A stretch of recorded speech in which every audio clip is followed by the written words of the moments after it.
সুমাইয়া আক্তার মিম ma'am, আপনি কি আছেন? জি স্যার, আছি। আচ্ছা আচ্ছা, হ্যাঁ, রেকর্ডিং অন করে রাখা হয়েছে। আপনি তো ভাবতে পারেন, আপনি তো নতুন জয়েন করেছেন, হয়তো বা ভাবতে পারেন যে আসলে আমরা কি পড়তেছি, তাই না? আপনি তো সিবিএলএম মেবি দেখেছেন কিনা জানি না, সিবিএলএম এ সবকিছু ইংলিশে দেওয়া ছিল। আমরা কি করেছি আপনাদের সুবিধার জন্য ওইটাকে ইংলিশের সাথে বাংলা ট্রান্সলেট করে ওই পুরো টপিকটার উপরে কিছু কোশ্চেন এবং পয়েন্ট যোগ করেছি, যাতে আপনাদের বুঝতে এবং পড়তে সুবিধা হয়। বুঝতে পেরেছেন?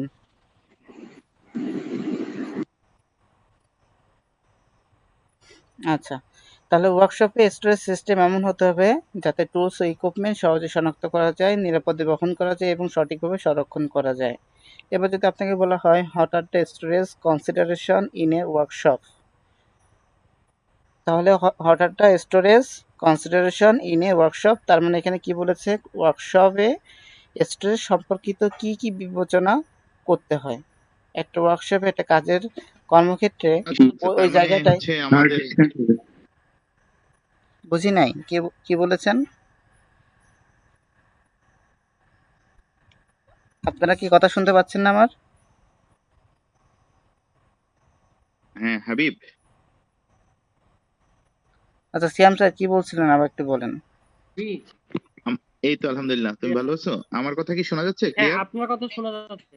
হ্যাঁ, আপনার কথা শোনা যাচ্ছে। ও আচ্ছা আচ্ছা। আচ্ছা, কেউ কিছু বলতে চেয়েছিলেন, বলেন। আচ্ছা, তাহলে ওয়ার্কশপে আপনার যে স্টোরেজটা থাকবে এটা সম্পর্কিত কি কি বিষয় আপনার বিবেচনা করতে হবে। তাহলে আপনার যে ওয়ার্কশপ কর্মক্ষেত্র থাকবে এখানে অবশ্যই আপনার কি কি বিবেচনা করতে হবে। ওয়ার্কশপের জিনিসপত্র সহজ ও সঠিকভাবে শনাক্ত করার মতো স্থান থাকতে হবে। তার মানে ওয়ার্কশপের কোনটা দিয়ে কি কাজ করতে হয়, কোনটা ধরলে কি হবে, এটা শনাক্ত করার মতো কিন্তু স্থান এখানে রাখতে হবে এবং সেটা আইডেন্টিফাই করার জন্য সঠিক জিনিস কিন্তু ওই জায়গায় থাকতে হবে। তারপরে হ্যান্ড টুল সংরক্ষণ ও শনাক্ত করার জন্য শ্যাডো বর্ডার ব্যবহার করা যায়। তার মানে আপনার ওয়ার্কশপে কিন্তু হ্যান্ড টুল সংরক্ষণ ও শনাক্ত করার জন্য শ্যাডো বর্ডার ব্যবহার করতে পারেন। ঠিক আছে? তারপরে ভারী ইকুইপমেন্ট বহনের জন্য কি করতে পারেন, টুল কার্ট ব্যবহার করা উচিত। ইকুইপমেন্টের জন্য নিরাপদ স্পষ্টভাবে চিহ্নিত স্টোরেজ প্লেস থাকতে হবে। তারপরে স্টোরেজ র্যাক মজবুত, নিরাপদ ও সর্বোচ্চ ওজন বহনের উপযোগী হতে হবে। তার মানে এখানে কি বলেছে বুঝতে হবে যে ওয়ার্কশপের যে স্টোরেজ, স্টোরেজ বলতে কি, জায়গাটা বা কোনো কিছু রাখার যে বিষয়গুলো আছে সেগুলোর কথা বলা হয়েছে, সম্পর্কিত কি কি বিষয় আপনার বিবেচনা করতে হবে। তাহলে আপনার যদি স্টোরেজটা এমনভাবে রাখেন, মনে করেন কোনো একটা র্যাক, এই র্যাকটা যদি মজবুত না হয়, আহ, সঠিকভাবে মানে এর বহনের উপযোগী যদি এ না হয়, তাহলে কি আপনার কোনো একটা ইকুইপমেন্টকে কেউ আপনাকে সুরক্ষা দিতে পারবে, নিরাপদে রাখতে পারবে? মনে করেন আপনি একটা গ্যাসের সিলিন্ডার রাখবেন একটা র্যাকের উপরে, কিন্তু ওই গ্যাসের সিলিন্ডারটার ওজন মনে করেন 50 কেজি, কিন্তু ওই র্যাকটা 10 কেজি ওজন বহন করতে পারবে না। এখন এই সিলিন্ডারটা যদি র্যাকের উপর থেকে পড়ে যায়, তাহলে ওই জায়গায় কি বড় একটা দুর্ঘটনা হতে পারে না? হ্যাঁ পারে অবশ্যই। অবশ্যই বড় একটা দুর্ঘটনা হয়ে যেতে পারে।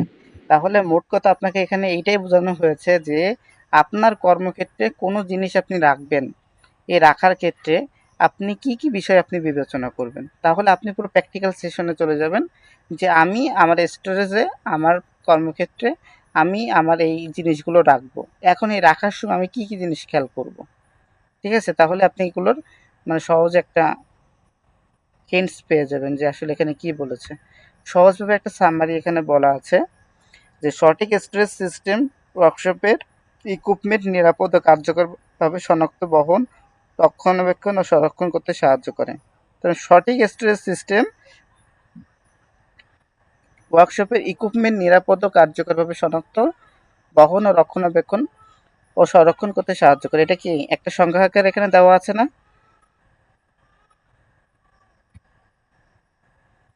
কথা বলেন একটু। সংখ্যাটা কি সবার ক্লিয়ার? স্যার আপনি একটু নেট সমস্যা করতেছে। আচ্ছা, বাকিরা কি শুনতে পাচ্ছেন আমার কথা? স্যার কথা ক্লিয়ার আসতেছে না। আচ্ছা, আমার তো এখানে নেট ঠিক থাকার কথা। আমার মনে হয় ফোনটা কেটে দিয়ে আবার দিলে মনে হয় ঠিক হতো কি না। আচ্ছা, তাহলে আমি কেটে দিয়ে আবার আচ্ছা, তো আমি বলেছিলাম কি এখানে যে সংজ্ঞাটা দেওয়া আছে এই সংজ্ঞাটা তো সবাই বুঝতে পেরেছেন নাকি? স্যার এটা মনে হয় মিস করছি আমরা। আচ্ছা, আমি বলেছিলাম কি যে সঠিক স্টোরেজ সিস্টেম ওয়ার্কশপের ইকুইপমেন্ট। আপনাকে কোশ্চেনে বলা হয়েছিল যে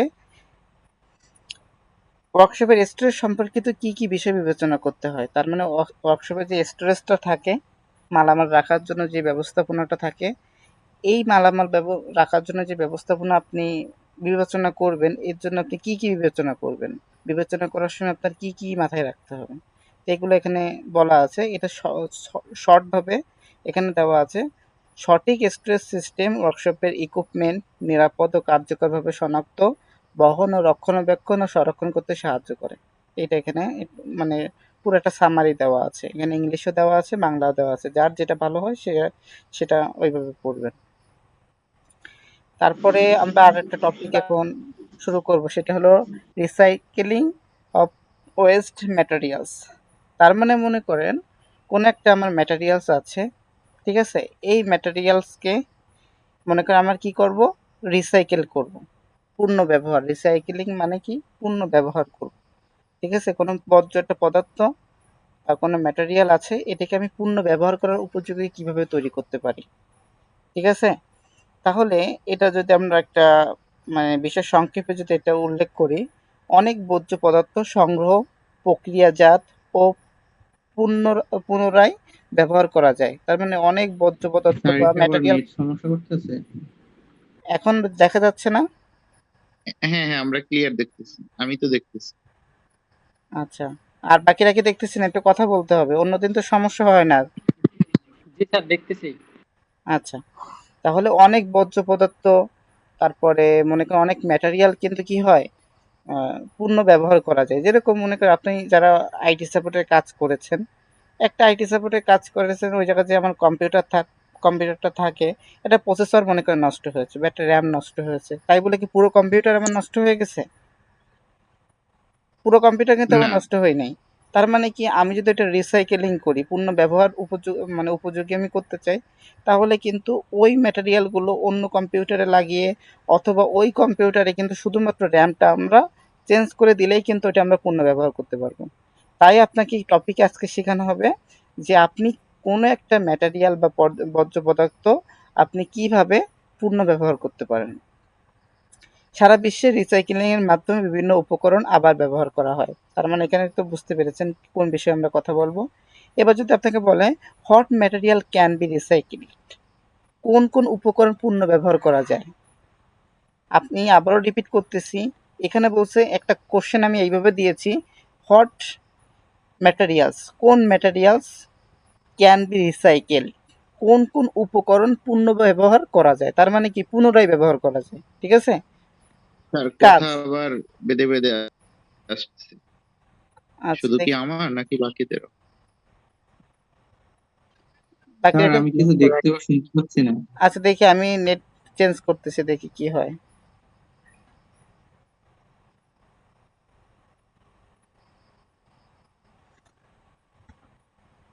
আচ্ছা, এবার দেখতে পাচ্ছেন আপনারা?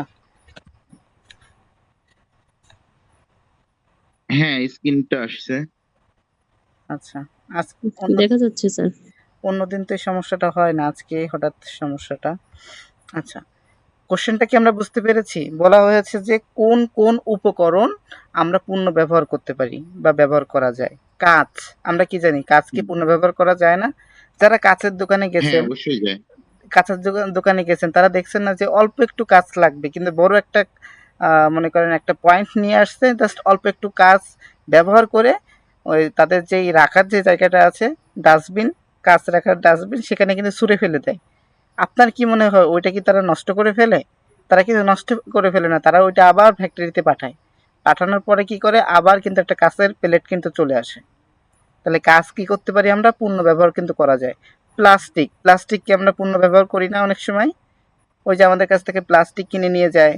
তারপরে হুম, মেটাল, বোতল। ধাতু, হ্যাঁ ধাতুও কিন্তু আমাদের পূর্ণ ব্যবহার করতে পারি। পেপার, নিউজ প্রিন্ট, সংবাদপত্রের কাগজ, তার মানে কি এই কাগজগুলোকে আমরা হ্যাঁ। পূর্ণ ব্যবহার করতে পারি না? বিভিন্ন মাধ্যমে কিন্তু আমরা পূর্ণ অবশ্যই। ব্যবহার করি। তারপরে আদার পেপার অ্যান্ড কার্ডবোর্ড, অন্যান্য কাগজ, এগুলো কিন্তু আমরা যেকোনো কাগজ আমরা কিন্তু পূর্ণ ব্যবহার করতে পারি। তারপর আচ্ছা, এটা কি ব্যাটারিজ, কার্ডবোর্ড না হার্ডবোর্ড? না কার্ডবোর্ড হবে। কার্ডবোর্ড। হ্যাঁ, তারপরে হলো ব্যাটারিজ। ওই যে আমাদের ব্যাটারিগুলো থাকে, দেখেছেন না?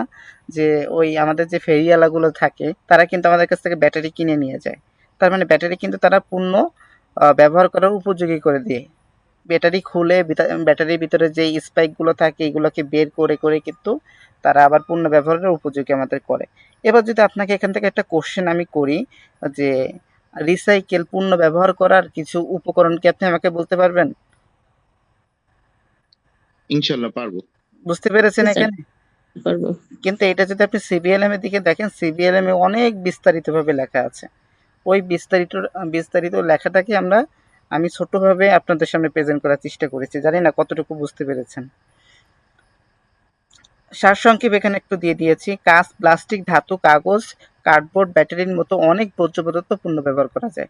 তার মানে আমি এখানে পয়েন্ট আকারে দিয়েছি এই কোশ্চেনটার অ্যান্সার, আবার আমি এখানে শর্টভাবে দিয়েছি এক কথায়। যার যেটা পছন্দ হয় সে সেটা এখান থেকে ব্যবহার করতে পারেন। ক্লিয়ার? জি স্যার। এবার বলেছে যে method of identifying maintenance work, maintenance কাজ শনাক্ত করার পদ্ধতি। ঠিক আছে, তাহলে এবার এই টপিকটা কি?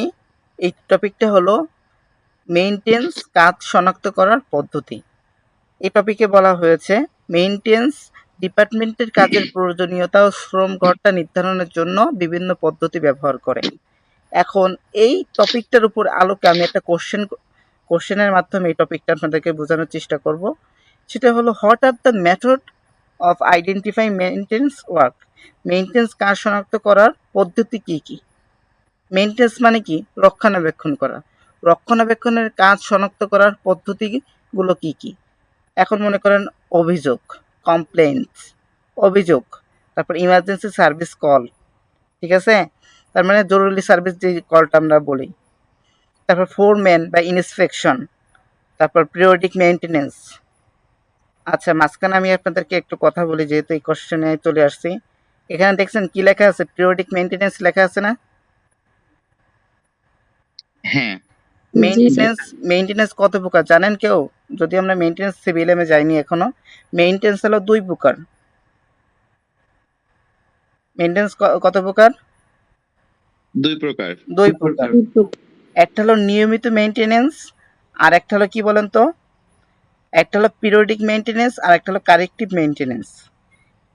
পিরিয়ডিক মেইনটেনেন্স হলো নিয়মিত যে রক্ষণাবেক্ষণ করা হয়। তার মানে মনে করেন পার ডে আপনার একটা কম্পিউটার চলতেছে। এই কম্পিউটারটা চলার ফলে আপনি কি করতেছেন? চেক করতেছেন যে প্রতিদিন কম্পিউটারটা চলতেছে, দেখি সবকিছু ঠিকঠাক আছে কিনা। কিন্তু কম্পিউটার কিন্তু রান আছে, কম্পিউটারে কোনো সমস্যা নেই। এটাকে বলে নিয়মিত রক্ষণাবেক্ষণ। আর কারেক্টিভ রক্ষণাবেক্ষণ হলো মনে করেন আপনার কম্পিউটারটা হঠাৎ ডিসেবল হয়ে গেছে, নষ্ট হয়ে গেছে। এই নষ্ট হওয়ার পরে যেই আপনি রক্ষণাবেক্ষণটা করলেন, এটা হলো কারেক্টিভ। কারেক্টিভ রক্ষণাবেক্ষণ হলো নষ্ট হওয়ার পরে করা হয়, আর পিরিয়ডিক মেইনটেনেন্স হলো চলমান থাকা অবস্থায় করা হয়, মান উন্নত করার জন্য, কাজের গতি বাড়ার জন্য। আমি কি বুঝাতে পেরেছি? তাহলে মেইনটেনেন্স কত প্রকার? 2 প্রকার। 2 প্রকার। এই বাকিরা কথা বলেন যারা আছেন, বাকিরা বুঝতে পেরেছেন? জি স্যার। জি স্যার। জি স্যার। ওকে, আপনারা কথা বলবেন, কথা বললে অনলাইন ক্লাসে যে ক্লাস করে তারও ভালো লাগবে। তাহলে আমরা যে কোশ্চেনে ছিলাম, কোশ্চেনে চলে আসি। এবার বলেছে যে রক্ষণাবেক্ষণ কাজ শনাক্ত করার পদ্ধতি কি কি? এখানে কোশ্চেনটা হয়তো একটু বুঝতে অসুবিধা হচ্ছে, কিন্তু আমি কোশ্চেনটা এমনভাবে দিয়েছি যে এনএসডি যেভাবে কোশ্চেনটা করে আমি ঠিক ওইভাবে কোশ্চেনটা এখানে ওঠানোর চেষ্টা করেছি এনএসডি এর প্যাটার্ন অনুযায়ী। যারা এনএসডি এর অ্যাসেসমেন্ট দিয়েছেন তারা তো অবশ্যই জানবেন যে এনএসডি একটু ঘোরায় কোশ্চেন করে। তো এখানে রক্ষণাবেক্ষণ কাজ শনাক্ত করার পদ্ধতি কি কি? মনে করেন আপনি কোনো একটা জিনিসকে রক্ষণাবেক্ষণ করবেন। এই রক্ষণাবেক্ষণ করার ক্ষেত্রে যে কোনো একটা সমস্যাকে যখন আপনি শনাক্ত করবেন, এই শনাক্ত করার পদ্ধতিটি আসলে কি কি? তার মানে একটা কম্পিউটারকে আপনি রক্ষণাবেক্ষণ করতে চান। সবসময় রক্ষণাবেক্ষণের ভিতরে রাখতে চান। এখন এই সমস্যাগুলো শনাক্ত করার পদ্ধতি কি কি হতে পারে?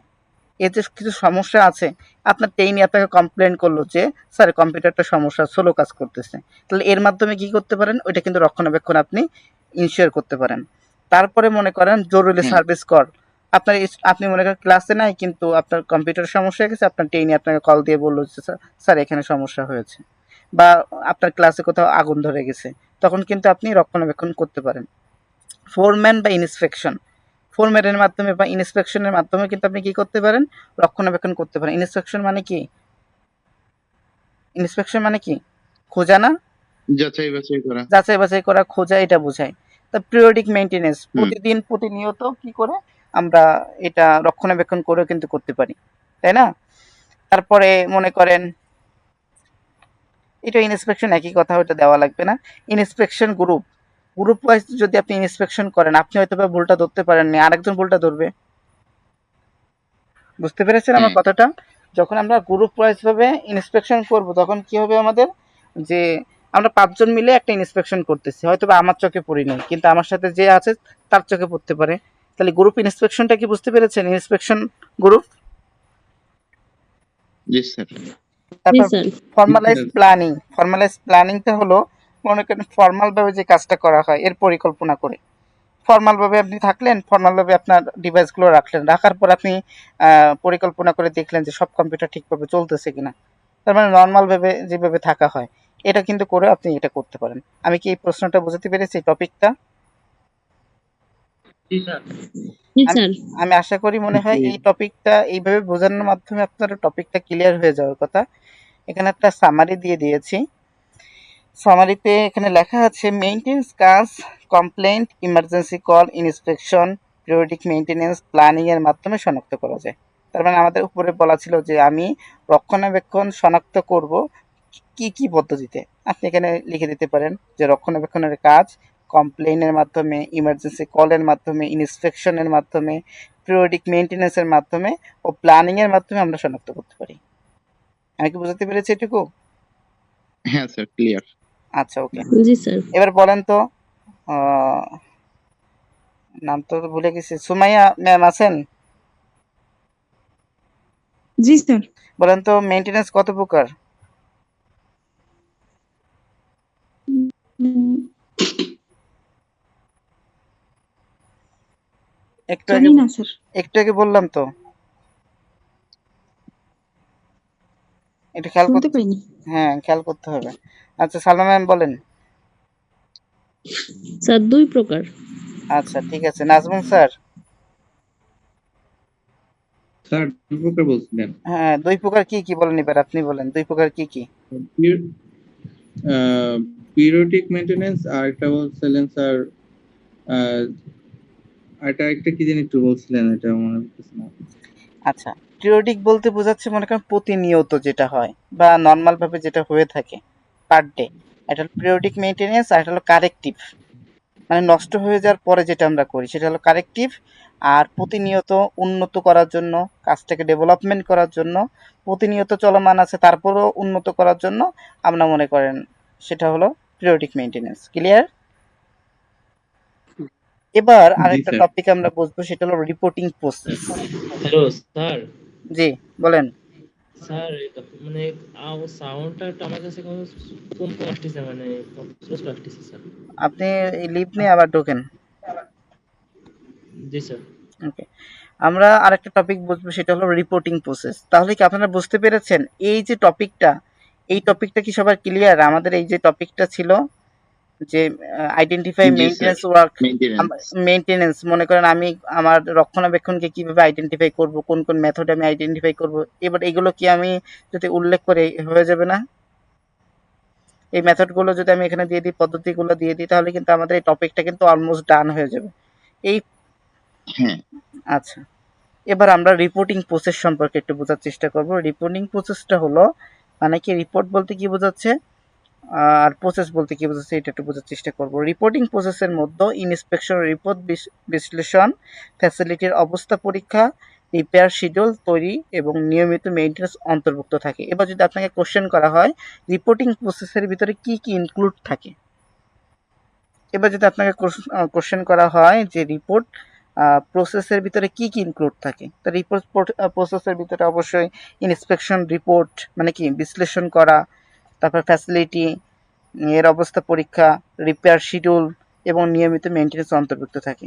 রিপোর্ট প্রসেসটা আমি আবার একবার যদি আপনাদের সামনে বিশ্লেষণটা করি, তার মানে প্রথমে আপনি বিশ্লেষণ করবেন। বিশ্লেষণ করার পরে আপনি কি বিশ্লেষণ করলেন, যে আমার যে কম্পিউটারটা সমস্যা হয়েছে, কি সমস্যা হয়েছে, কত সময় লাগবে ঠিক করতে, পুরোটা বিশ্লেষণ করলেন। বিশ্লেষণ করার পর আপনি কি করবেন, এর অবস্থাটা পরীক্ষা করবেন যে এটা কি আসলে চলার মতো উপযোগী নাকি এখনই এটা ডেড। যদি আপনার মনে করেন যেটাই হোক, আপনি এটা পরীক্ষা করার পর আপনি কি করবেন, রিপেয়ার শিডিউল, এটা শিডিউলের মানে রিপেয়ার করে একটা শিডিউল আপনি তৈরি করলেন যে আমি আজকে না হয়তো বা 2 দিন পরে আমি এটা রিপেয়ার করব, এই শিডিউলটা আপনি তৈরি করবেন। তারপরে শিডিউলটা মানে রিপেয়ার করার পরে আপনি কি করবেন, নিয়মিত রক্ষণাবেক্ষণ করবেন। কেন করবেন, যে আমি জিনিসটা রিপেয়ার করেছি, রিপেয়ার করার পরে আমি যদি নিয়মিত এটা রক্ষণাবেক্ষণের ভিতরে রাখি, তাহলে আমার এটা কি আসলে ঠিকভাবে রিপেয়ার হয়েছে নাকি কোথাও ফল্ট আছে, তাহলে কিন্তু আমি এটা ধরতে পারবো। তার মানে এই রিপোর্টিং প্রসেসের ভিতরে কিন্তু কি কি উল্লেখ থাকে, বুঝতে পেরেছেন? জি স্যার। স্যার ওকে, এবার বলা হয়েছে what are the step in the reporting process.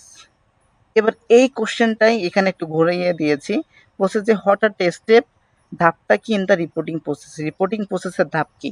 তার মানে কোনো একটা রিপোর্ট করবেন, কোনো একটা প্রসেসকে আপনি কি করবেন, রিপোর্ট করবেন, প্রক্রিয়াকে আপনি রিপোর্ট করবেন। তার মানে রিপোর্ট বলতে বোঝাচ্ছে কি জানেন, দেওয়া বোঝায়। রিপোর্ট সাধারণত সুন্দর একটা অর্থ আছে, সেটা যেন কি কেউ একজন বলতে পারবেন? রিপোর্টের সুন্দর একটা অর্থ আছে, কেউ একজন বলেন তো রিপোর্টের কিছু অর্থ। রিপোর্টিং করা, রিপোর্ট হচ্ছে প্রতিবেদন। হ্যাঁ এটা খুব সুন্দর, এটাও বলা যায় প্রতিবেদন। তার মানে মনে করেন আপনি প্রিন্সিপাল স্যারের কাছে একটা প্রতিবেদন দিবেন যে স্যার ওই ওয়ার্কশপের ভিতরে বা ওই জায়গাটায় হ্যাজার্ড আছে। এখন এই জিনিসটা দেওয়ার আগে কিছু ধাপ আপনার মেনটেন করতে হবে। তাকে যে বললেই হবে না যে স্যার ওই জায়গায় যে ওই জায়গায় পড়ে আছে, ওইটার জন্য মানুষ অসুস্থ হয়ে পড়তে পারে, অ্যাক্সিডেন্ট হতে পারে, এটা বলা যাবে না। এই বলার কিছু ধাপ আছে, সেই ধাপটা মেনটেন করে আপনার বলতে হবে। প্রথমে আপনার কি করতে হবে, ইন্সপেকশন রিপোর্ট বিশ্লেষণ করা। তার মানে আপনি যেটা দেখেছেন ওইটা প্রথমে আপনার বিশ্লেষণ করতে হবে। ওকে, বিশ্লেষণ করার পরে ইন্সপেকশন রিপোর্ট ও স্ট্যান্ডার্ড অনুযায়ী ফ্যাসিলিটির অবস্থা পরীক্ষা করা, ওটা পরীক্ষা করবেন। ত্রুটি ও ক্ষতি ঠিক করার জন্য রিপেয়ার ইমপ্রুভমেন্ট শিডিউল তৈরি করা। আপনি একজন সেফটি অফিসার, আপনি প্রিন্সিপাল স্যারের কাছে যে বললেন যে স্যার এই জায়গায় ওইটা সমস্যাটা হয়েছে, তা হবে না। আপনার কি করতে হবে, পুরো জিনিসটাকে প্রেজেন্ট করে তারপরে আপনার যে থাকবে অ্যাডমিনিস্ট্রেটিভ, যে থাকবে আপনার যে কর্মকর্তা থাকবে তার সামনে প্রেজেন্ট করতে হবে, আপনি একজন রিপোর্ট অফিসার হিসেবে বা একজন সেফটি অফিসার হিসেবে। আমি কি বোঝাতে পেরেছি? তারপরে মনে করেন আপনি কি করবেন, ফ্যাসিলিটির নিয়মিত মেইনটেনেন্স নিশ্চিত করবেন। তার মানে উপরে যে কথাটুকু লেখা আছে ওই কথাটুকু আপনি যদি বুঝে এখানে লিখে দিতে পারেন তাহলেই হয়ে যাবে এখানে। আমি কি বোঝাতে পেরেছি এটুকু? তার মানে কোনো একটা সমস্যা হলে, কোনো একটা জিনিস রিপোর্ট করার প্রয়োজন হলে আপনার কিন্তু নর্মালি ওই মুখে মুখে কোনো কথা বলা যাবে না।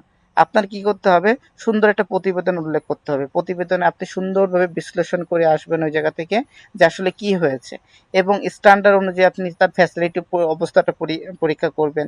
তারপরে ত্রুটি ও ক্ষতি ঠিক করার জন্য রিপেয়ার ইমপ্রুভমেন্ট শিডিউল তৈরি করবেন, যে তাকে বলবেন যে স্যার এখানে এই সমস্যাটা হয়েছে, কালকের ভিতর বা ইমিডিয়েট 1 ঘন্টার ভিতরে এটা ঠিক করতে হবে। এগুলো কিন্তু আসলে আমরা মুখে বলি, কিন্তু আপনার আসলে এরকম একটা প্রতিবেদন তৈরি করে বা একটা চিঠি তৈরি করে এখনই সেটা কি করতে হবে, আপনার যে অ্যাডমিনিস্ট্রেটিভ যে থাকবে তাকে কিন্তু সাবমিট করতে হবে।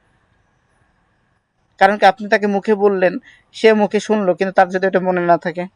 কিন্তু এটা যদি আপনার নথিভুক্ত থাকে তাহলে আপনি আপনার দায়িত্ব থেকে কি করলেন, আপনার দায়িত্ব থেকে আপনার অ্যাডমিনিস্ট্রেটিভ যে আছে তাকে আপনি জানালেন।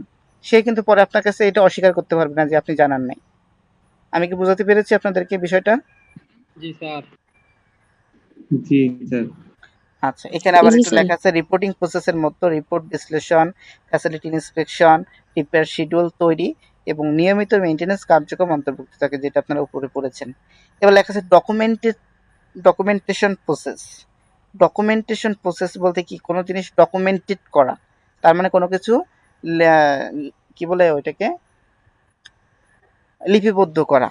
ঠিক আছে, লিপিবদ্ধ করা বলতে পারেন। তা ডকুমেন্টেশন প্রসেসের মধ্যে স্ট্যান্ডার্ড যাচাই, ইন্সপেকশন চেকলিস্ট তৈরি, facility assessment and inspection report জমা দেওয়া অন্তর্ভুক্ত থাকে।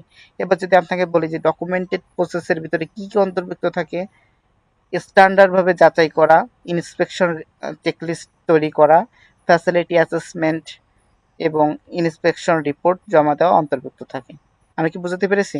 ওই যে আপনারা একটু আগে যেটা পড়েছেন রিপোর্টিং প্রসেসটা কিন্তু কি থাকবে, এই ডকুমেন্টের ভিতরে থাকবে। এখন সেটা বলছে সেই একটা ডকুমেন্টের ভিতরে একটা ডকুমেন্ট আমি প্রক্রিয়াজাত করতেছি বা আমি কাউকে দেওয়ার জন্য তৈরি করতেছি, এই ডকুমেন্টের ভিতরে কি কি থাকতে হবে, অবশ্যই স্ট্যান্ডার্ডভাবে আপনার এটা থাকতে হবে।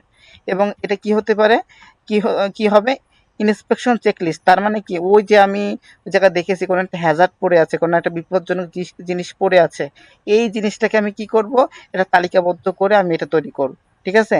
ফ্যাসিলিটি অ্যাসেসমেন্ট মানে কি, মূল্যায়ন। আমি এটা মূল্যায়ন কিভাবে করব তা ওই জায়গায় উল্লেখ থাকবে। এবং ইন্সপেকশন রিপোর্ট জমা দেওয়া অন্তর্ভুক্ত থাকে। আমি কি এটুকু বুঝতে পেরেছি আপনাদেরকে?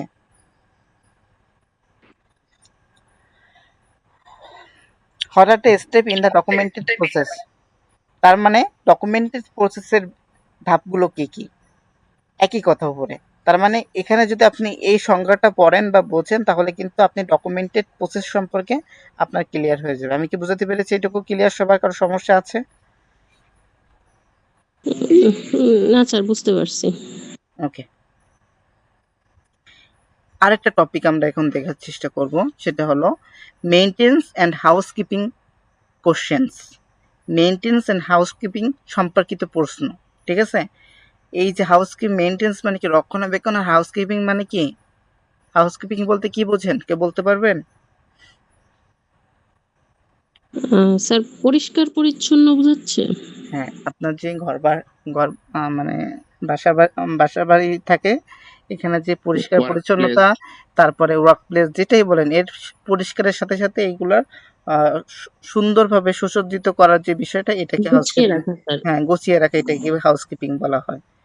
আচ্ছা, তাহলে এটার যদি আমরা একটা ব্রিফ ডিসক্রিপশনটা যদি আমরা একটু খেয়াল করি, এই প্রশ্নগুলো হলো প্ল্যানিং, মেইনটেনেন্সের লক্ষ্য, পিরিয়ডিক মেইনটেনেন্স, হাউসকিপিং এবং সালভেজ কার্যক্রম সম্পর্কিত। এবার এখান থেকে একটা কোশ্চেন আমরা বের করব। এই সালভেজটা কি জানেন স্যারেরা? কেউ কি সালভেজ সম্পর্কে জানেন? সালভেজ হলো এমন একটা জিনিস, সবাই কি কথা শুনতে পাচ্ছেন আমার? হ্যাঁ স্যার, জি শুনতে স্যার, পাচ্ছি। শোনা যাচ্ছে। সালভেজ ম্যাটেরিয়ালস বা সালভেজ হলো এমন একটা জিনিস, মনে করেন আপনি মারা গেছেন। ঠিক আছে? এখন মারা গেলে কি আপনি সম্পূর্ণ কি আপনার কি এমন কিছু কিছু অঙ্গ আছে না যেগুলো অন্যদের ব্যবহার উপযোগী?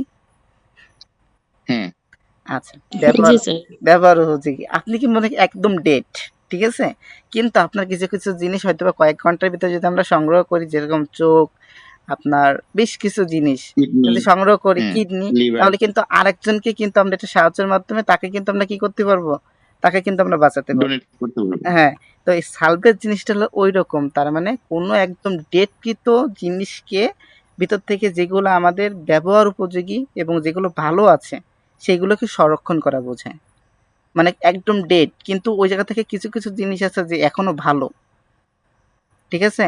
নষ্ট হওয়া জিনিস থেকে কিছু এমন জিনিস বের করা যেগুলা কি হয়, একদম ভালো অথবা অন্য জায়গায় ব্যবহার করা হয়। সেই জিনিসটাকে সাধারণত সালভেজ বোঝানো হয়েছে এখানে। প্ল্যানিং, মেইনটেনেন্সের লক্ষ্য, পিরিয়ডিক মেইনটেনেন্স, হাউসকিপিং এবং সালভেজ কার্যক্রম সম্পর্কিত। তাহলে এবার উপরে একটা কোশ্চেন হলো, হোয়াট ইজ প্ল্যানিং? প্ল্যানিং কি? পরিকল্পনা কি? প্ল্যানিং কি বলতে পারছে না কেউ? পরিকল্পনা কি? ভবিষ্যতে চিন্তা করে কি কাজ করা হবে তা নির্ধারণ করা। নির্ধারণ করা। তার মানে কি, আমি মনে করেন কালকে সকালে কলেজে যাব, কালকে আমি ডিপ্লোমা কলেজে যাব, তাহলে এই যে একটা চিন্তা করলাম, এটাই তো প্ল্যানিং। তারপরে এখানে বেশ কয়েকটা পয়েন্ট আকারে দিয়েছি। প্রক্রিয়া না দেখিয়ে আগে থেকে কাজ করার সুযোগ দেয়। উপরে সবগুলা এখানে জাস্ট আমি করে দিয়েছি, আপনাদের মতো করে এখান থেকে জাস্ট এই একটা দিয়ে দিলেই হয়ে যাবে। ঠিক আছে? আর আপনারা এখানে হয়তো বা দেখতে পারেন যে এখানে ABCD কেন দিলাম, আমি আপনাদের CBLM এ যেই রকম আছে ওই রকমই এখানে ইনক্লুড করার চেষ্টা করেছি। এই জন্য আসলে অনেক কিছু সংযোজন করা হয় নাই। তারপরে what are the ultimate goal of the maintenance department, এই কোশ্চেনটা সবাই কি শুনতেছেন আমার কথা? এই কোশ্চেনটা এনএসডি এর কমপক্ষে 25 বার এই কোশ্চেনটা আসছে, 25 বার থেকে 30 বার। আমি 30টা কোশ্চেনে আমি এই কোশ্চেনটা দেখেছি। বুঝছেন আমার কথা? জি স্যার, তাহলে ইম্পর্টেন্ট। খুবই খুবই গুরুত্বপূর্ণ। বলছে what are the ultimate goal, মানে কি, মূল টার্গেটটা কি of the maintenance department. Maintenance ডিপার্টমেন্টের মূল টার্গেট মানে মূল লক্ষ্যটা আসলে কি? মূল লক্ষ্যটা কি? নির্ধারিত কাজ সম্পন্ন করতে প্রতিটি খরচের সর্বোচ্চ কার্যকর ব্যবহার নিশ্চিত করা। তার মানে আমি এখানে বলছে মেইনটেনেন্স ডিপার্টমেন্ট, তার মানে মনে করেন আপনি একজন সেফটি অফিসার। এই সেফটি অফিসার মনে করেন একটা ডিপার্টমেন্টে আছেন। এখন আপনার মূল লক্ষ্যটা কি? অবশ্যই সবাইকে কি করা? নিরাপদে রাখা। এখন এই নিরাপদে রাখতে গেলে আপনার মূল লক্ষ্যগুলো কি কি? নির্ধারিত কাজ সম্পূর্ণ করতে, তার মানে আপনার যে কাজগুলো আছে প্রতিষ্ঠানের, এই কাজগুলো সম্পূর্ণ করতে প্রতিটি খরচের সর্বোচ্চ কার্যকর ব্যবহার নিশ্চিত করা। তার মানে যখন আপনি প্রতিটি খরচের সর্বোচ্চ কার্যকর আপনি ব্যবহার করবেন, তখন ওই জায়গায় কিন্তু আপনার সবথেকে ভ্যালুয়েবল আপনি জিনিসটা ওই জায়গায় দিবেন। আমরা কি করি? মনে করেন 10 লাখ টাকার একটা বাজেট থাকলে আমরা 1 লাখ টাকার একটা আ সুরক্ষা সরঞ্জাম কিনে নিয়ে আসি। যার মাধ্যমে কি হয়? আমাদের কিন্তু ওই জায়গায় আমাদের ক্ষতিগ্রস্ত হতে হয়। কিন্তু আমরা যদি 10 লাখ টাকা বাজেট থাকে তাহলে যদি 10 লাখ টাকারই যদি আমরা কি করি? ওই মেশিনারিটা যদি আমরা এখানে নিশ্চিত করতে পারি, তাহলে কিন্তু আমাদের কি হবে? আমাদের কিন্তু ওই ধরনের ঝুঁকি থেকে কিন্তু আমরা দূরে থাকতে পারবো। ঠিক আছে? বুঝাতে পেরেছি এটুকু? জি স্যার। আচ্ছা, তারপর জনসাধারণ ও কর্মীদের স্বাস্থ্য ও নিরাপত্তা নিশ্চিত করা। তার মানে একজন সেফটি অফিসার যে থাকবে, সুরক্ষা অফিসার যে থাকবে, তার কিন্তু অবশ্যই জনসাধারণ ও কর্মীদের স্বাস্থ্য ও নিরাপত্তা নিশ্চিত করা একটা মূল লক্ষ্য থাকতে হবে। তার মানে মনে করেন আপনার প্রতিষ্ঠানে যে আছে, সেফটি অফিসার আছে, সে যদি আপনার সুরক্ষা এবং স্বাস্থ্যগত কোনো ধরনের সেফটি নিশ্চিত না করলো, তাহলে কি আপনি সুরক্ষিত থাকতে পারবেন? কখনোই পারবেন না। না। তারপরে এখানে লেখা আছে হাউসকিপিং ও ফ্যাসিলিটি সুন্দর অবস্থা বজায় রাখা। তার মানে আপনাকে যেখানে বসার জায়গা করে দিয়েছে, আপনি মনে করেন একজন চিফ ইন্সট্রাক্টর বা একজন ইন্সট্রাক্টর, আপনাকে যেখানে বসার জায়গা করে দিয়েছে সেই বসার জায়গাটা খুব নোংরা, ভালো না বা অগোছানো, তাহলে কি ওই জিনিসটা হবে? তাহলে একজন মেইনটেনেন্স ডিপার্টমেন্টের যে রক্ষণাবেক্ষণ করবে, তার মূল লক্ষ্যগুলো কিন্তু এইগুলো হতে হবে। ক্লিয়ার বুঝাতে পেরেছি এইগুলা? আচ্ছা, স্যার, এবার স্যার। দেখেন এখানে আমরা একটু আগে যে কোশ্চেনটা পড়েছিলাম, হোয়াট ইজ পিরিয়ডিক মেইনটেনেন্স, এটাও কিন্তু বেশ কয়েকবার এনএসডি-তে এসেছে। এটি প্রিভেন্টিভ মেইনটেনেন্স, ঠিক আছে? এটা প্রিভেন্টিভ মেইনটেনেন্সের মতো। তার মানে ওই যে কারেক্টিভ মেইনটেনেন্স, পিরিয়ডিক মেইনটেনেন্স বা প্রিভেন্টিভ মেইনটেনেন্স একই জিনিস। এই পিরিয়ডিক মেইনটেনেন্স এবং প্রিভেন্টিভ মেইনটেনেন্স এই দুইটা কিন্তু একই জিনিস। বুঝতে পেরেছেন? জি sir. What is periodic maintenance?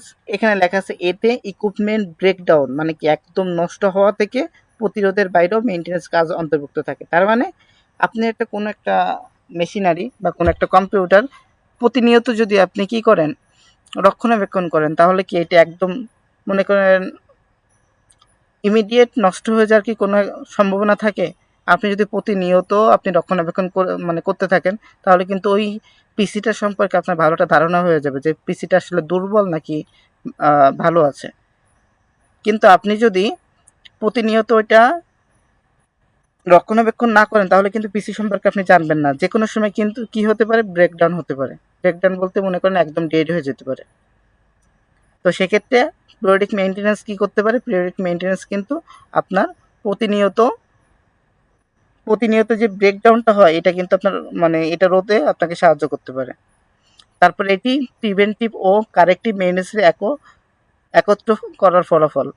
একই কথা ওইটা, যেটা আপনাদেরকে বোঝানো হয়েছে। হট হাউসকিপিং কভার, হাউসকিপিং কি অন্তর্ভুক্ত করে? কভার দিয়ে সাধারণত কি অন্তর্ভুক্ত করা বোঝানো হয়েছে? হাউসকিপিং কি অন্তর্ভুক্ত করে? ভবন নির্মাণ, পুনর্বাসন, পরিবর্তন ও কাঠামো পুনরুদ্ধার, এটা করা কিন্তু করে। তারপরে hot salvage would involve, salvage কি অন্তর্ভুক্ত করে? ইকুইপমেন্ট সম্পূর্ণ কার্যকর করতে পার্টস রিপেয়ার বা রিপ্লেস করা। একটু আগে যেটা আপনাদেরকে বললাম, মনে করেন কোনো একটা জিনিস ডেড হয়ে গেছে, ডেড হয়ে যাওয়ার পর ওই জায়গা থেকে কোনো একটা পার্টস আমি নিয়ে অন্য কম্পিউটারে লাগাই দিলাম, তাহলে কিন্তু অন্য কম্পিউটার রান হয়ে গেল। অথবা যেটা ডেড হয়ে গেছে ওই ডেডের যেই মনে করেন একটা র্যাম নষ্ট হয়েছে, ওই জায়গায় যদি আর একটা র্যাম লাগিয়ে দিই তাহলে কিন্তু ওইটা চলমান হয়ে গেল। তাহলে এখানে বলছে যে সালভেজ কি অন্তর্ভুক্ত করে, আপনারা কি বুঝতে পেরেছেন এটা? জি স্যার। আচ্ছা, এখানে তো বলেছিলাম একটু আগে। ডেফিনেশন অফ মেইনটেনেন্স, মেইনটেনেন্সের সংজ্ঞা কি, এটা এই কোশ্চেনটা কমন ছিল, এই আমাদের এনএসটিতে এই কোশ্চেনটা কমন। মেইনটেনেন্স হলো নিয়মিত কাজের মাধ্যমে যন্ত্রপাতিকে সচল, ভালো অবস্থায় এবং সুরক্ষিত রাখা। মেইনটেনেন্স বলতে রক্ষণাবেক্ষণ। তাহলে রক্ষণাবেক্ষণ কি, আপনাকে বলছে কি ডেফিনেশন, মানে সংজ্ঞা দিতে বলছে। মেইনটেনেন্সের ডেফিনেশন সংজ্ঞাটা কি? সংজ্ঞাটা হলো মেইনটেনেন্স হলো নিয়মিত কাজের মাধ্যমে যন্ত্রপাতিকে সচল, ভালো অবস্থায় এবং সুরক্ষিত রাখা। রিপেয়ার হলো যন্ত্রপাতি নষ্ট হলে তা ঠিক করা। তাহলে রিপেয়ার কাকে, বুঝতে পারছেন রিপেয়ার কাকে বলে আর মেইনটেনেন্স কাকে বলে? জি স্যার। এইটা আপনাদের পড়ানো লাগবে, বলেন মেইনটেনেন্স রক্ষণাবেক্ষণ কাকে বলে আর রিপেয়ার কাকে বলে, এগুলো পড়ানো লাগবে আপনাদের, কথা বলে না না স্যার। আপনারা, বাকিটা কথা বলেন না কেন, আমার একটু বলবেন বুঝতে পারতেছেন নাকি এমনি ক্লাসে আছেন? জি স্যার, বুঝতে পারতেছি। আচ্ছা, তাহলে এটা ধরলাম না। টাইপ অফ মেইনটেনেন্স, দেখেন আমরা কি পড়েছিলাম, প্রিভেন্টিভ বা পিরিয়ডিক মেইনটেনেন্স, আর হলো কি কারেক্টিভ মেইনটেনেন্স। মেইনটেনেন্স প্রধানত দুই প্রকার, প্রিভেন্টিভ মেইনটেনেন্স ও কারেক্টিভ। বা প্রিভেন্টিভের জায়গায় আপনি ওই যে পিরিয়ডিক মেইনটেনেন্সও দিতে পারেন। তাহলে কারেক্টিভ মেইনটেনেন্সে বিভক্ত। প্রিভেন্টিভ মেইনটেনেন্স যন্ত্র সচল রাখে এবং কারেক্টিভ মেইনটেনেন্স যন্ত্র ঠিক রাখে। আমি কি বোঝাতে পেরেছি আপনাদেরকে? ওই যেটা বলেছিলাম প্রিভেন্টিভ মেইনটেনেন্স, মনে করেন কোনো একটা কম্পিউটার চলমান থাকা অবস্থায় করা হয়, এবং কারেক্টিভ মেইনটেনেন্স কোনো কিছু নষ্ট হলে তারপরে ঠিক করার জন্য ব্যবহার করা হয়, সে সংক্ষেপে এখানে দিয়ে দেওয়া হয়েছে। হঠাৎ টাইপ অফ মেইনটেনেন্স, এবার মেইনটেনেন্সের ধরন কি কি? তাহলে আমরা জানি মেইনটেনেন্স ধরন হলো কত প্রকার, দুই প্রকার, এটা হলো প্রিভেন্টিভ মেইনটেনেন্স, এটা হলো কারেক্টিভ মেইনটেনেন্স। ঠিক আছে, এখানে আপনাদের সংজ্ঞাটা সহজভাবে দেওয়া আছে, যন্ত্র সচল রাখা ও এর আয়ু বাড়ানোর জন্য করা হয়, মানে উন্নত করার জন্য আমরা প্রিভেন্টিভ মেইনটেনেন্স করে থাকি। কারেক্টিভ মেইনটেনেন্স কেন করে থাকি? যন্ত্র ঠিক করে সচল করার জন্য আমরা কারেক্টিভ মেইনটেনেন্স করে থাকি। যেটা বলেছিলাম যে একটা ডেড হয়ে গেছে, তো সেটা র্যাম বা কোনো কিছু চেঞ্জ করে আমি ওইটা ঠিক করে নিলাম, এটা হলো কারেক্টিভ মেইনটেনেন্স। ক্লিয়ার? জি স্যার। ওকে, এবার পিরিয়ডিক মেইনটেনেন্স। পিরিয়ডিক কি না, প্রোঅ্যাক্টিভ মেইনটেনেন্স। প্রোঅ্যাক্টিভ মেইনটেনেন্স কি? প্রোঅ্যাক্টিভ মেইনটেনেন্স হলো মেইনটেনেন্সের প্রোঅ্যাক্টিভ অ্যাপ্রোচ গ্রহণ করলে মেইনটেনেন্সের কার্যকারিতা দ্রুত হয়। তাহলে এবার যদি বলা হয় what is proactive maintenance, proactive maintenance কি? এবার এখানে বাংলা একটা সংজ্ঞা দেওয়া আছে। প্রোঅ্যাক্টিভ মেইনটেনেন্সের কার্যকারিতা দ্রুত উল্লেখযোগ্যভাবে উন্নত করে, শুধু বিদ্যমান মেইনটেনেন্স প্রোগ্রামের উপর নির্ভর করার চেয়ে এটি বেশি কার্যকর। ঠিক আছে, এখানে যদি আমরা একটু সারসংক্ষেপটা উল্লেখ করি, প্রোঅ্যাক্টিভ মেইনটেনেন্সের মূল লক্ষ্য হলো প্রোঅ্যাক্টিভ অ্যাপ্রোচের মাধ্যমে মেইনটেনেন্সের কার্যকারিতা উন্নত করা। তার মানে আপনি যখন এই প্রোঅ্যাক্টিভ মেইনটেনেন্সটাকে আপনি করবেন, ব্যবহার করবেন, তখন কিন্তু কি হবে, আপনি যে মেইনটেনেন্সটা করলেন এটার কিন্তু কার্যকারিতা উন্নত হবে। কিভাবে উন্নত হবে? আপনি প্রতিনিয়ত সেটা চেক করলেন, পুরোভাবে আপনি চেক করলেন, মানে খুবই অ্যাক্টিভলিভাবে এটা আপনি চেক করলেন। চেক করার মাধ্যমে কিন্তু আপনি এটা নিশ্চিত করতে পারেন, সেটাই বোঝানো হয়েছে। এই কোশ্চেনটাও কমন, যে কিউএমসি, কোয়ালিটি ম্যানেজমেন্ট সাইকেল, কিউএমসি, ঠিক আছে, কোয়ালিটি ম্যানেজমেন্ট সাইকেল কি? কিউএমসির ফুল ফর্ম বলেন তো সবাই, এক একজন করে বলেন। বল। মেইনটেনেন্স না, management. Quality management cycle. Quality management cycle. বাকিরা কথা বলেন না কেন? Quality management cycle. এই যে নাইম, কথা বলেন না কেন আপনি? Management cycle. নাইম, কথা বলেন না কেন আপনি?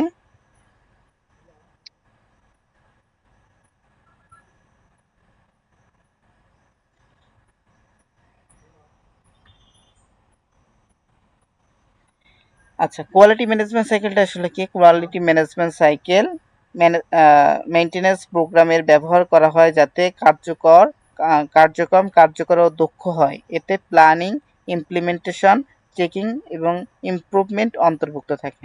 তাহলে কোয়ালিটি ম্যানেজমেন্ট সাইকেলটা আসলে কি? এটা ব্যবহার করা হয় যাতে কার্যকর ও দক্ষ হয়। কেন ব্যবহার করা হয়? আমার যে কাজটা আছে এটা যেন কার্যকর ও দক্ষ হয়, এই জন্য আমরা কি ব্যবহার করি? Quality management cycle. ঠিক আছে? এর ভিতরে কি কি অন্তর্ভুক্ত থাকে? প্ল্যানিং, ইমপ্লিমেন্টেশন, তারপর চেকিং অ্যান্ড ইমপ্রুভমেন্ট। আমি যদি আপনাকে কোয়ালিটি ম্যানেজমেন্ট সাইকেলটা বুঝিয়ে বলি, মনে করেন কোনো একটা জিনিসের গুণগত মানটা আপনি নিশ্চিত করবেন। ঠিক আছে? এই গুণগত মানটা নিশ্চিত করতে গেলে যদি আপনি কোয়ালিটি ম্যানেজমেন্ট সাইকেলটা আপনি অ্যাপ্লাই করেন, তাহলে আপনি সুন্দরভাবে সেই জিনিসটার মানে তার গুণগত মানটা আপনি নিশ্চিত করতে পারবেন। এবার কোশ্চেনে যদি আমরা যাই, what is the quality management cycle? Quality management cycle কি?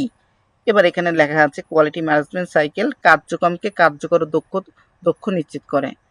তারপরে ফল উন্নত করার জন্য বিজনেস প্রসেস বা ডিজাইন রিভিশন করা, পরিকল্পনা বাস্তবায়ন, পারফরমেন্স পরিমাপ করা, তারপরে পরিমাপ মূল্যায়ন ও ডিসিশন মেকারদের জন্য রিপোর্ট করা, তারপরে উন্নতির জন্য প্রয়োজনীয় পরিবর্তন সিদ্ধান্ত নেওয়া। আপনারা এখানে যদি এটুকু দেখেন, quality management cycle plan to check out, এটাকে কি বলে? প্ল্যান টু চেক আউট কি বলে? প্রথমে প্ল্যান করা, তারপরে ডু মানে কি করা, তারপরে চেক করা যে আমি জিনিসটা করেছি সেটা কি ঠিক আছে কিনা, তারপরে কি করা? অ্যাক্ট করা।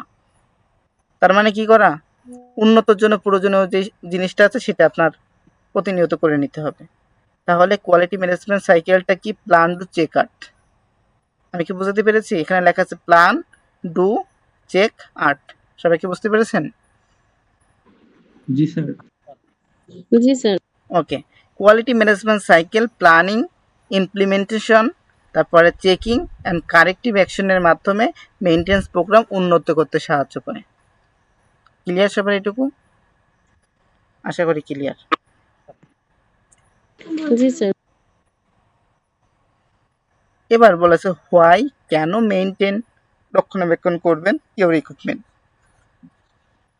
আপনার ইকুইপমেন্ট, যন্ত্রপাতি কেন আপনি রক্ষণাবেক্ষণ করবেন? এটা তো একটা বাচ্চা মানুষও জানে যে সে কেন তার যন্ত্রপাতি করবে। তারপরও আমি এখানে একটু বুঝিয়ে দিচ্ছি।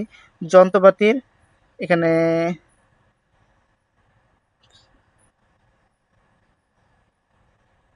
কোশ্চেনের অ্যান্সারটা মনে হয় মেবি পড়িনি এখানে। যাক, আপনারা আপনাদের মধ্যে কেউ পড়ে নিন এটা, যে রক্ষণাবেক্ষণ কেন প্রয়োজন। এটা তো সহজ কোশ্চেন, আপনারা পারবেন আশা করি। Why is important maintenance necessary. ঠিক আছে? নেসেসারি মানে কি? প্রয়োজন। তার মানে কেন প্রয়োজন? ইকুইপমেন্ট মেইনটেনেন্স, যন্ত্রপাতি রক্ষণাবেক্ষণ করা কেন প্রয়োজন? কেন প্রয়োজন এটা? এটা হলো ফিজিক্যাল ফ্যাসিলিটির সর্বোত্তম অবস্থা বজায় রাখতে। তার মানে মনে করেন আপনি যে ফিজিক্যালভাবে কাজ করতেছেন, এই কাজটা যেন সঠিকভাবে আপনি করতে পারেন, সেটা বজায় রাখতে কিন্তু আমরা রক্ষণাবেক্ষণের কাজটা করে থাকি। তারপরে ফ্যাসিলিটি গ্রহণযোগ্য মানে ও কম খরচে বজায় রাখতে। যখনই আপনি যন্ত্রপাতি রক্ষণাবেক্ষণ করবেন, তখন কিন্তু আপনি কি হবে? আপনার ফ্যাসিলিটি গ্রহণযোগ্যতা বাড়বে এবং কম খরচে আপনি জিনিসটা কিন্তু করতে পারবেন। তারপর টিবেট প্রোগ্রামে কার্যক্রমের চাহিদা পূরণ করতে। আপনি যখন আপনার যন্ত্রপাতিকে রক্ষণাবেক্ষণ করবেন, তখন কিন্তু আপনার টিবেট প্রোগ্রামের যে কার্যক্রমগুলো আছে এগুলোর কিন্তু চাহিদা সহজে পূরণ হবে, দ্রুত পূরণ হবে। তারপর আপনি যখন যন্ত্রপাতি রক্ষণাবেক্ষণ করবেন, তখন কোন যন্ত্রপাতিটা মনে করেন নষ্ট হয়ে গেছে, কোনটা ব্যবহার উপযোগী, কোনটা ব্যবহার উপযোগী, এটা আপনি জানতে পারবেন, যেটার মাধ্যমে কিন্তু আপনার ইনজুরি বা আপনার কোনো বিপদ হতে কিন্তু আপনাকে সেফটি প্রোভাইড করবে। তাহলে কি আমাদের যন্ত্রপাতি রক্ষণাবেক্ষণ করার বেশ কিছু কারণ আছে না? এই প্রয়োজনগুলো আপনি এখানে লিখে দিবেন, বা আপনি ফিজিক্যাল লাইফে চলে যাবেন, যে আপনি যদি কোনো যন্ত্রপাতি রক্ষণাবেক্ষণ না করেন, তো সেক্ষেত্রে কি হতে পারে? কোনো একটা বিপদ হতে পারে। তারপরে এগুলো লিখে দিতে পারেন।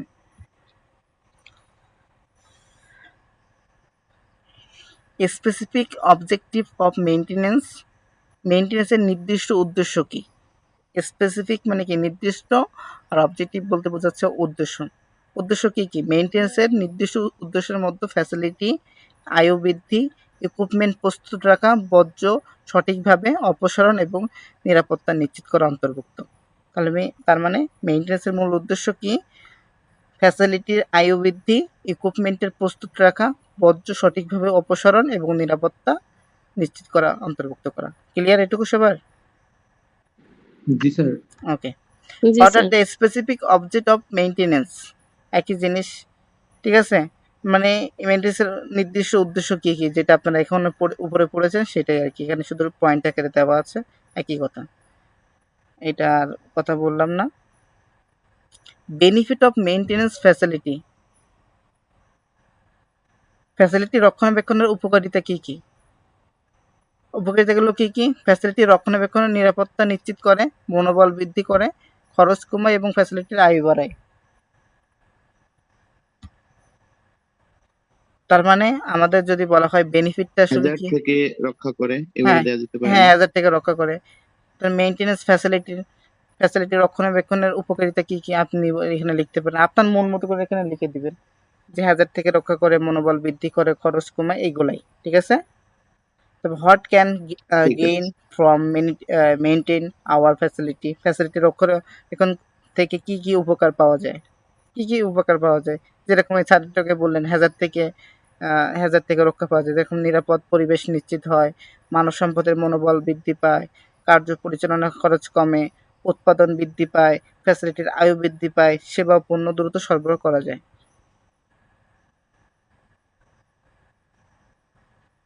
ঠিক আছে? জি স্যার।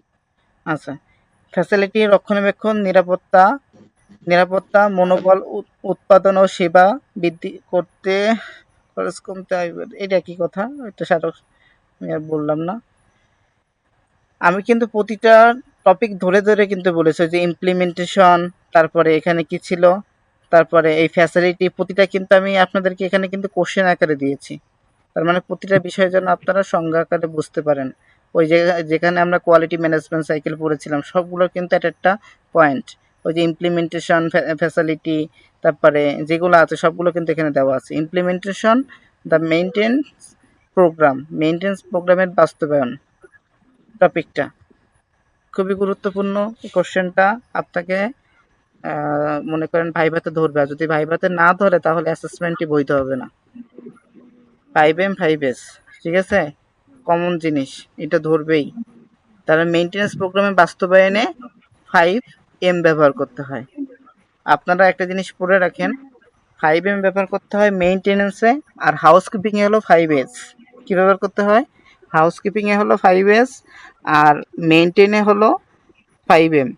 কোনো জিনিস মেইনটেইন করবেন তখন আপনার 5M ব্যবহার করতে হবে, 5M হলো একটা রুলস। আর কোনো ঘরকে আপনি হাউসকিপিং করবেন, কোনো জিনিসকে হাউসকিপিং করার সময় আপনার 5S ব্যবহার করতে হবে। এই দুটো একটু রিপিট করেন সবাই আমাকে।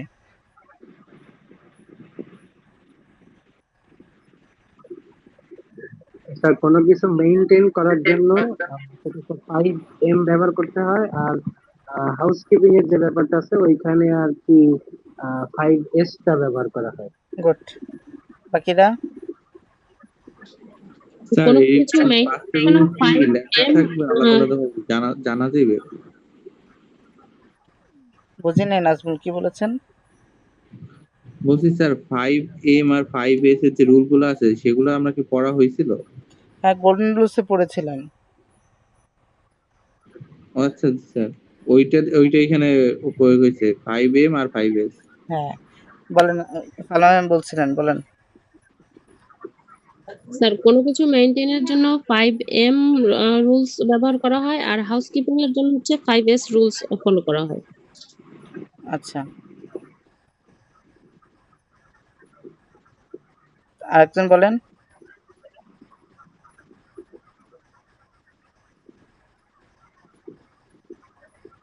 কোনো কিছু মেনটেন করার জন্য 5M রুলস ব্যবহার করা হয়, আর হাউসকিপিং এর জন্য 5S রুলস ব্যবহার করা হয়। আচ্ছা, আর কাউকে নিচ্ছি না আমরা। তাহলে 5M দেখেন, মেনটেন করার জন্য 5M কেন ব্যবহার করবেন? এটা হলো মানি, দেখেন, মানি মেথড, মেশিন মেথড, সরি, আপনি বলতে পারেন 5M দিয়ে দেখেন 5টা: ম্যান পাওয়ার, মানি, মেথড, মেশিন, ম্যাটেরিয়ালস। আপনি অবশ্যই কোনো কিছু মেইনটেইন করার জন্য আপনার কি লাগবে? অবশ্যই ম্যান পাওয়ার লাগবে। এই ম্যান পাওয়ার গুলো চালাতে গেলে আপনার টাকা লাগবে। এই টাকাগুলো আর ম্যান পাওয়ার দিলেই তো হবে না। অবশ্যই আপনার কি লাগবে? মেথড অ্যান্ড সিস্টেমও লাগবে। তার মানে কোন ওয়েতে কে কাজ করবে। তারপরে সে কোন একটা ওয়েতে হয়তোবা কাজ করবে। আপনার কাজ করার মেথড আছে, টাকা আছে, মানুষও আছে। কিন্তু আপনার কি মেশিন লাগবে না? আপনার মেশিন আছে। এখন মেশিন আছে, মানুষ আছে, মেথড আছে, টাকা আছে। কিন্তু তাহলে আপনার কি লাগবে? ম্যাটেরিয়ালসও লাগবে। কি লাগবে?